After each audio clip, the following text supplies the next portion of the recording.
Space docking. ఇప్పటిదాకా 3 అగ్రదేశాలకి సొంతమైన space డాకింగ్లో 4వ దేశంగా చేరిన ఇండియా మనమేమీ తక్కువ కాదని చాలా బలంగా చాటింది. మనకంటూ ప్రత్యేకంగా అంతరిక్ష కేంద్రాన్ని నిర్మించే ప్రయత్నంలో భారత అంతరిక్ష పరిశోధన సంస్థ ఇస్రో కీలక ముందడుగు వేసింది. దాదాపు 65 ఏళ్ల ఇస్రో ప్రస్థానంలో ఎన్నో ఘనతలు, విజయాలు ఉన్న ఈ గెలుపు ఎందుకంత ప్రత్యేకం? భారత్కు ఇది ఏ విధంగా ఉపయోగపడుతుంది? ETV Andhra Pradesh special focus.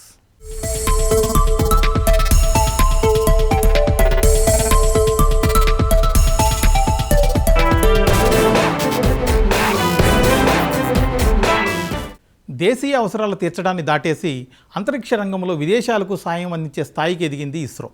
రోదసీలో సొంత అంతరిక్ష కేంద్రం నిర్మించాలన్న ప్రణాళిక దిశగా విజయవంతంగా అడుగులు వేస్తుంది.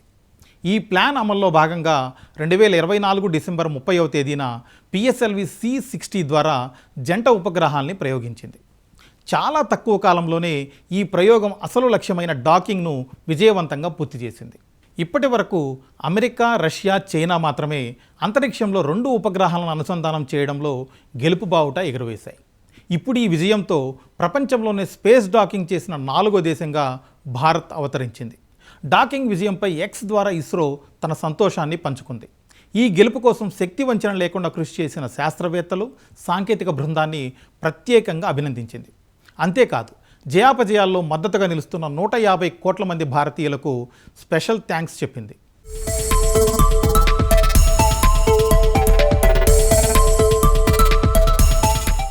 స్పేస్లో 2 ఉపగ్రహాలను అనుసంధానం చేయడాన్ని డాకింగ్ అంటారు. అయితే డాకింగ్ అంత సులువైన పనేమీ కాదు. ఈ కసరత్తు చేయాలంటే చాలా కష్టతరమైన సాంకేతికతను అందిపుచ్చుకోవాల్సి ఉంటుంది. 8 ఏళ్ల సుదీర్ఘ కృషితో ఈ టెక్నాలజీని సొంతం చేసుకుంది ఇస్రో. అంతా సిద్ధమైన తర్వాత చాలా పకడ్బందీ ప్రణాళికతో 2024 డిసెంబర్ 30వ తేదీన PSLV C-60 ద్వారా జంట ఉపగ్రహాలను ప్రయోగించింది. ఆ తర్వాత 15 గంటల 9 నిమిషాల తర్వాత స్పెడెక్స్ 1B, 15 గంటల 12 నిమిషాలకు స్పెడెక్స్ 1A రాకెట్ నుంచి విడిపోయాయి. ఆ తర్వాత 3 సార్లు డాకింగ్ కోసం ప్రయత్నించినా సఫలం కాలేదు. రకరకాల కారణాలతో ఈ ప్రక్రియ వాయిదా పడుతూ వచ్చింది. కానీ 4వ ప్రయత్నంలో మాత్రం ఇస్రో విజయవంతమైంది.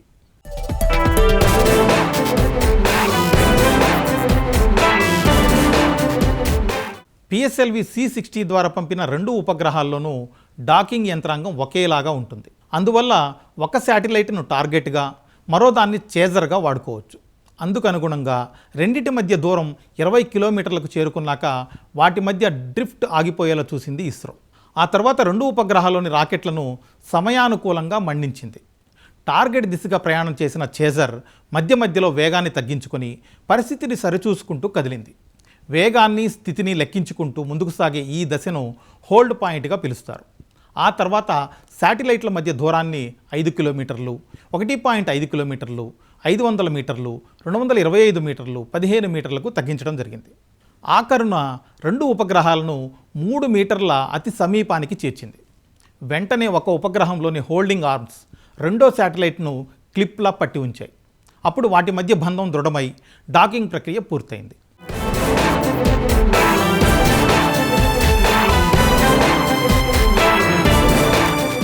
స్పేస్ డాకింగ్ పెను సవాలనే చెప్పాలి. చాలా తక్కువ మానవ ప్రమేయంతో మొత్తం ప్రక్రియను పూర్తి చేయాల్సి ఉంటుంది. గంటకు 1000 కిలోమీటర్ల వేగంతో ప్రయాణించే వ్యోమనౌకలు వేగాన్ని నియంత్రించుకుంటూ, పరస్పరం చేరువవుతూ, కమ్యూనికేట్ చేసుకుంటూ చాలా సున్నితంగా అనుసంధానం కావాల్సి ఉంటుంది. ఏమాత్రం తేడా వచ్చినా పరస్పరం ఢీకొని విడిపోతాయి. అంత కష్టతరమైన డాకింగ్ను ఇంత త్వరగా ఇస్రో పూర్తి చేయడం విశేషం.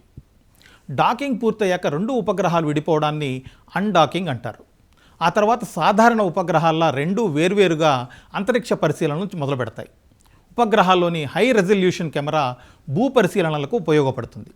మినియేచర్ మల్టీస్పెక్ట్రల్ పేలోడ్ అనే మరో సాధనం సహజ వనరుల పర్యవేక్షణ, పచ్చదనంపై అధ్యయనాలు చేస్తుంది. రోదసీలో ఎదురయ్యే రేడియో ధార్మికతను రేడియేషన్ మానిటర్ పేలోడ్ అంచనా వేస్తుంది. భవిష్యత్తులో మానవ సహిత అంతరిక్ష యాత్రలకు ఈ డేటా ఉపయోగపడుతుంది. ఇప్పుడు డాకింగ్ చేసిన 2 ఉపగ్రహాలతోనే మరోసారి డాకింగ్ చేసేందుకు ఇస్రో ప్రయత్నించే అవకాశం ఉంది. అది ఎలాగంటారా? ఈ ఉపగ్రహాలు 2 ఏళ్ల పాటు పనిచేస్తాయి. మరి ఆలోపు రెండోసారి డాకింగ్ ప్రయత్నించే వీలుంటుంది. అలాగని ఇంతటితో సంతృప్తి పడిపోయే ఆలోచన ఇస్రోకు లేదు.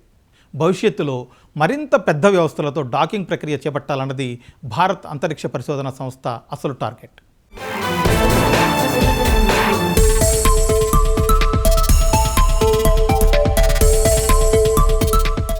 రోదసీలో భారత్కు ప్రత్యేకంగా అంతరిక్ష కేంద్రం నిర్మాణానికి ఇస్రో చేస్తున్న కృషిలో భాగమే ఈ డాకింగ్ ప్రక్రియ.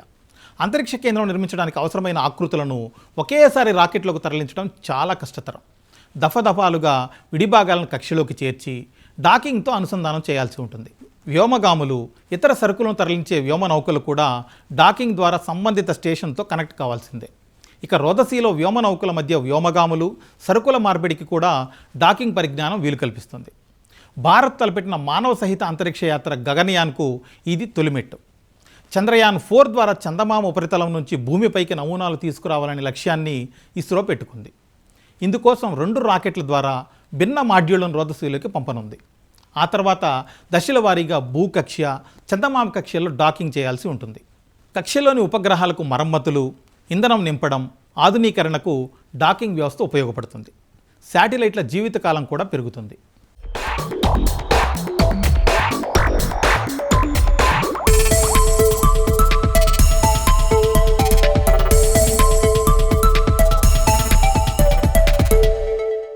దాదాపు 65 ఏళ్ల క్రితం, అంటే 1957లో భారత అంతరిక్ష ప్రస్థానం మొదలైంది.